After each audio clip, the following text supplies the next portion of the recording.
સંધાન all Gujarat integrated classroom સેટેલાઇટના માધ્યમથી જોડતી કડી એટલે સંધાન. નમસ્કાર. ફંડામેન્ટલ ઓફ માર્કેટિંગ મેનેજમેન્ટ એટલે કે બજાર પ્રક્રિયા સંચાલનના બીકોમ સેમેસ્ટર 2 અને એમકોમ સેમેસ્ટર 2ના વિદ્યાર્થીઓ માટે આજે આપણે માર્કેટિંગ રિસર્ચ એટલે કે બજાર પ્રક્રિયા સંશોધન વિશે ચર્ચા કરીશું. બજાર પ્રક્રિયા સંશોધન એ વિશે ચર્ચા કરતાં પહેલાં બજાર પ્રક્રિયા એટલે શું એના વિશે એક આછેરી ઝલક મેળવી લઈશું. માર્કેટિંગ મેનેજમેન્ટ એની એક બહુ સાદી વ્યાખ્યા આપવી હોય તો એવી આપણે આપી શકીએ છીએ કે લોકોની આવશ્યકતા અને જરૂરિયાત મુજબ વસ્તુ કે સેવાઓનું ઉત્પાદન કરી તે લોકો સુધી પહોંચાડવી અને ત્યારબાદની સેવાઓ એટલે માર્કેટિંગ મેનેજમેન્ટ તરીકે ઓળખવામાં આવે છે. જો સામાન્ય રીતે આપણે જાણીએ છીએ કે જરૂરિયાત કોઈપણ સંશોધનની માતા છે, એટલે માર્કેટિંગ મેનેજમેન્ટની શરૂઆત જ તે સંશોધનથી થાય છે. એટલે કે લોકોની આવશ્યકતા અને જરૂરિયાત શોધવાથી એની શરૂઆત થાય છે. તો માર્કેટિંગ રિસર્ચ વિશે આપણે આજે ચર્ચા કરી રહ્યા છીએ ત્યારે માર્કેટિંગ રિસર્ચ એટલે શું એની વ્યાખ્યા ઉપર આપણે એક નજર નાખીશું.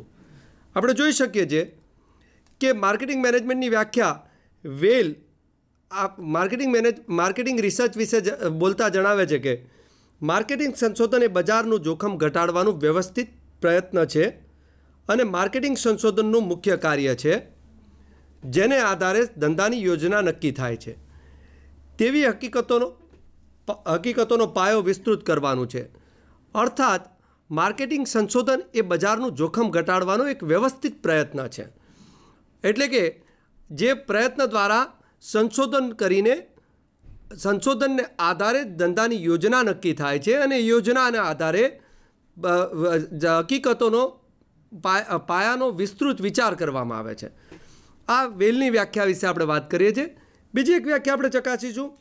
વાર્કોવિત્ઝે માર્કેટિંગ રિસર્ચની વ્યાખ્યા આપતા જણાવેલું છે કે માર્કેટિંગના પ્રશ્નો અને તકોની સ્પષ્ટતા કરવી, વ્યવસ્થિત રીતે માહિતી એકત્રિત કરવી અને તેનું વિશ્લેષણ કરવાની તેમજ સંગઠનની માર્કેટિંગ પ્રવૃત્તિમાં સુધારા કરવા માટેની કામગીરીની ભલામણ કરવાની પ્રક્રિયા એટલે માર્કેટિંગ રિસર્ચ કહેવાય છે. વાર્કોવિત્ઝની વ્યાખ્યા આપણે ચકાસીએ તો એના પરથી આપણી પાસે 5 મુદ્દા ફલિત થાય છે.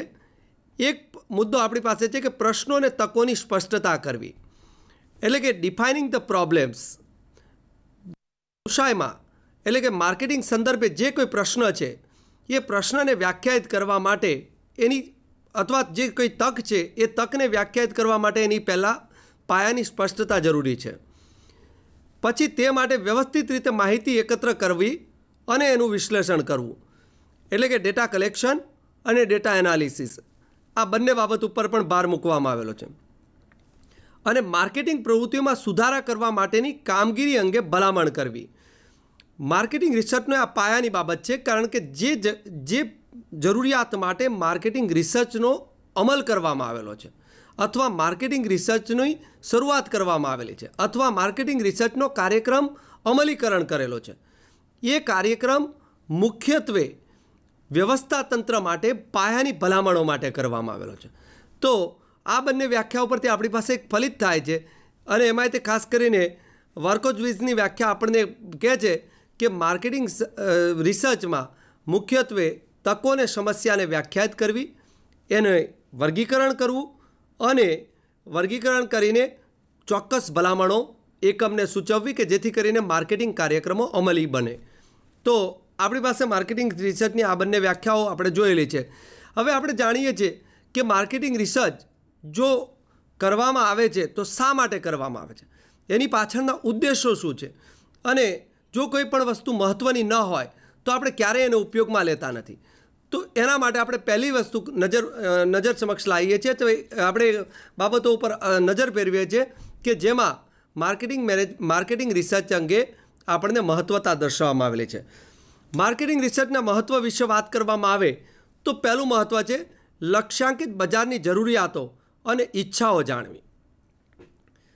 દરેક એકમ પોતાનું એક ટાર્ગેટ માર્કેટ હોય છે, જેને આપણે STP તરીકે ઓળખીએ છીએ, કે સેગમેન્ટેશન, ટાર્ગેટિંગ એન્ડ પોઝિશનિંગ.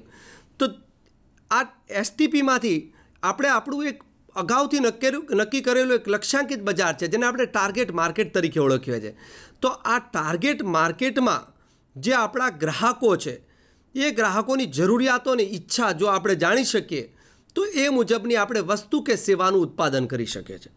જો આપણે આપણા લક્ષ્યાંકિત બજારના ગ્રાહકો શું ઈચ્છા ધરાવે છે અથવા એમની જરૂરિયાત શું છે એના વિશે તે સ્પષ્ટ નથી, તો ક્યારેય પણ આપણે આપણી સેવા કે આપણી પેદાશ એમને અનુરૂપ અથવા એમની જરૂરિયાતને પરિપૂર્ત કરતી બનાવી શકીશું નહીં. એટલે સૌથી પહેલી વસ્તુ આપણી પાસે બને છે કે જો આપણે આપણા લક્ષ્યાંકિત ગ્રાહકોની ઈચ્છા અને જરૂરિયાત આપણે જાણી શકીશું તો જ આપણે બજારમાં ટકી શકીશું અને તો જ આપણે હરીફાઈમાં આપણું સ્થાન હાંસિલ કરી શકીશું. તો આના માટે પહેલી જરૂરિયાત છે કે જાણવું, અને જો એ જાણવા માટેનું આપણી પાસે ટૂલ્સ કયું છે તો એના માટે માર્કેટિંગ રિસર્ચ અથવા બજાર પ્રક્રિયા સંશોધન એક બહુ જ પાવરફુલ ટૂલ્સ છે અથવા બહુ જ પાવરફુલ એક સક્ષમ સાધન તરીકે આપણે એને લઈ શકીએ છીએ, કે જેના દ્વારા આપણે આપણા ગ્રાહકોના, આપણા લક્ષ્યાંકિત ગ્રાહકોના જરૂરિયાતો વિશે અથવા એમની ઈચ્છા વિશે જાણી શકીએ છીએ કે કેવા પ્રકારની પેદાશની અપેક્ષા રાખે છે, એ કેવા પ્રકારની સેવાઓની અપેક્ષા રાખે છે. એ જાણવા માટે આપણે આપણા લક્ષ્યાંકિત ગ્રાહકોની ઈચ્છા અને જરૂરિયાત જાણવી જરૂરી બને છે, અને એના માટે બજાર પ્રક્રિયા સંશોધન એ બહુ જ એક અગત્યનું અંગ બને છે. દરેક બજારમાં સમયાંતરે અર્થતંત્રના પર્યાવરણ મુજબ ચડાવ ઉતાર અથવા પરિવર્તનો આપણને આવતા જોવા મળે છે. તો આ પરિવર્તનો ગ્રાહકની ખરીદ શક્તિ, ગ્રાહકની ઈચ્છા શક્તિ અને ગ્રાહકની જરૂરિયાત ઉપર અસર કરે છે.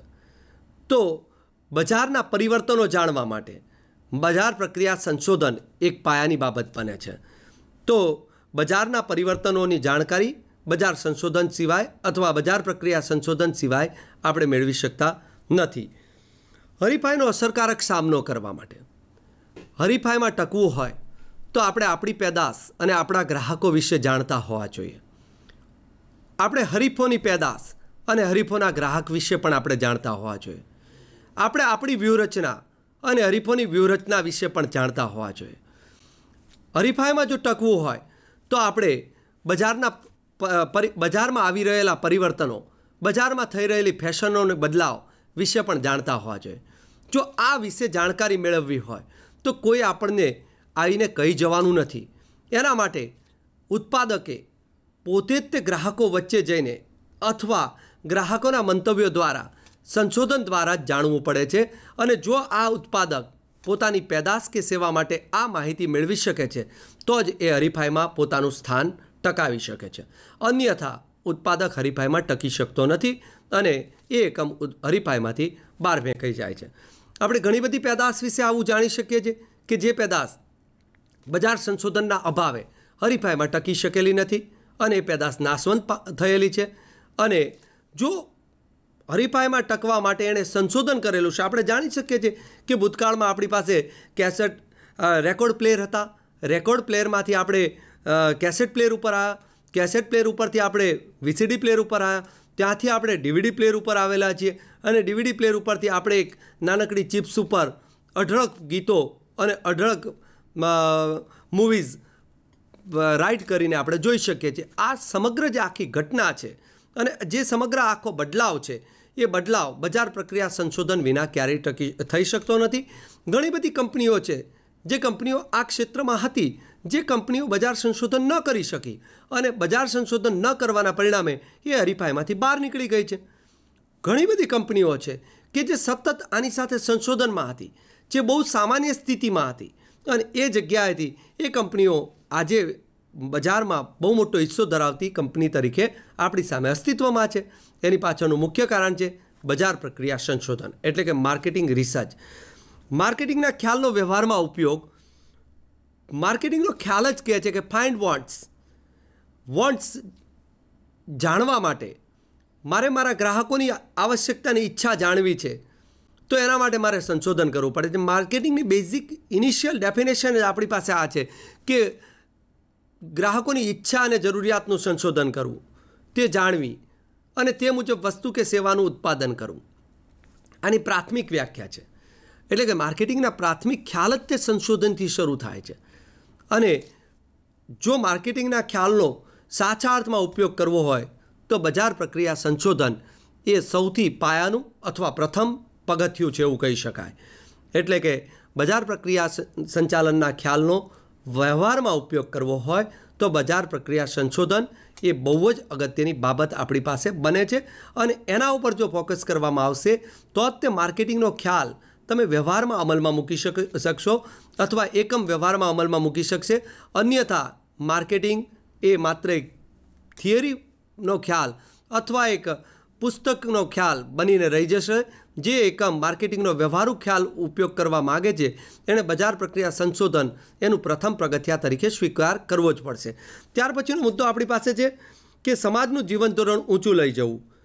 ખાસ કરીને આપણે જાણીએ છીએ કે વર્તમાન સમયમાં જે કંઈ આપણા જીવન ધોરણના સ્તર ઊંચા આવેલા છે એ સારું છે ખરાબ છે એ પછીની બાબત છે.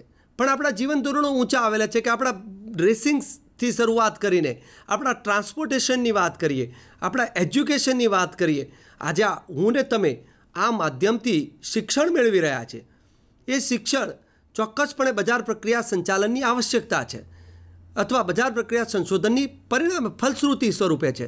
આજે વિદ્યાર્થીઓ આઈટીનો ઉપયોગ કરીને પોતે એન્ડ્રોઈડ એપ્લિકેશનનો ઉપયોગ કરીને પોતે પોતાના ટ્રાન્સપોર્ટેશનના સમય દરમિયાન પોતાના અપડાઉનના સમય દરમિયાન પણ અભ્યાસ કરવા માગે છે. અને એ અભ્યાસના ભાગરૂપે આપણે જોઈ શકીએ છીએ કે આપણા આ વ્યાખ્યાનોનો ઉપયોગ કરીને એ પોતાનું શિક્ષણ મેળવી શકે છે. પણ ક્યારે?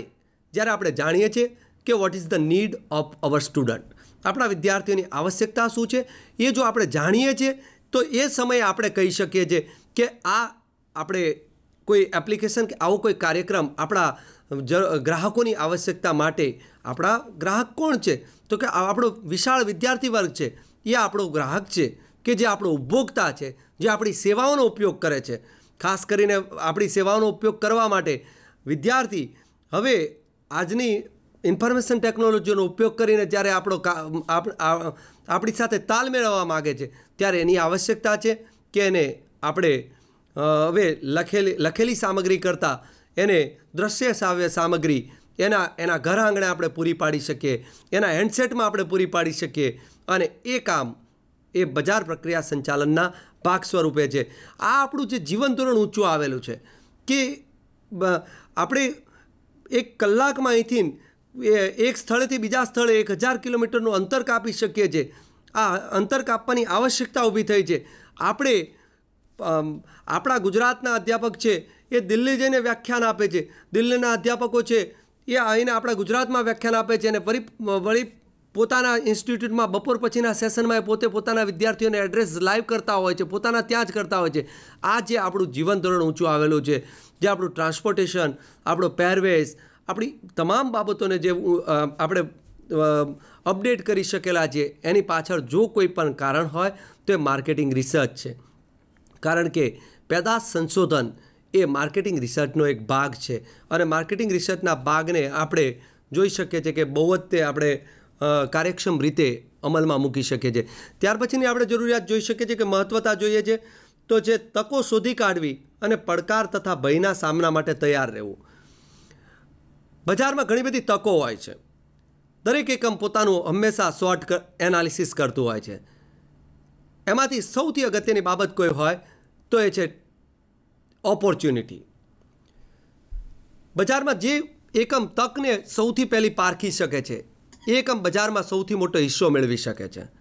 આપણે આજે જોઈ શકીએ છીએ કે કોમ્યુનિકેશનમાં જ્યારે વાયરલેસ કોમ્યુનિકેશન એટલે કે મોબાઈલ હેન્ડસેટની શરૂઆત કરવામાં આવી ત્યારે જે કંપનીએ ભારતીય કોમ્યુનિકેશન ફિલ્ડમાં પ્રથમ પદાર્પણ કરેલું એ કંપની આજની તારીખમાં પણ ભલે એના નામ બદલાઈ ગયેલા છે, એ કંપનીનું મર્જર થયું છે અથવા કોઈ બીજી કંપનીએ એને ટેકઓવર કરેલી છે, પણ એ કંપની આજે પણ બજારમાં એક બજાર હિસ્સો ધરાવે છે, કારણ કે યોગ્ય સમયે તક પારખવી, યોગ્ય સમયે તક પારખી શકવાના પરિણામે એ કંપની બજારમાં પોતાનું સ્થાન સ્થાપિત કરી શકે છે અથવા બજારમાં પોતાનો હિસ્સો વધારી શકે છે અને એ કંપની પોતાનો નફો મેળવી શકે છે અને બીજા બધા હરીફોને કદાચ પાછળ પણ રાખી શકે છે અથવા હરીફોને બજારમાં પ્રવેશતા પણ અટકાવી શકે છે. એટલે આ પણ આપણે એક બજાર પ્રક્રિયા સંશોધન એટલે કે માર્કેટિંગ સંશોધનની મહત્વતા વિશે આપણે વાત કરી રહ્યા છીએ. એમાંથી સૌથી અગત્યની વાત છે કે તકોનો સામનો કરવો, તકો પારખવી અને પડકારોનો સામનો કરવો, જેને આપણે થ્રેટ કહીએ છીએ, ધમકીઓ, બજારમાં આવી રહેલી ધમકીઓ.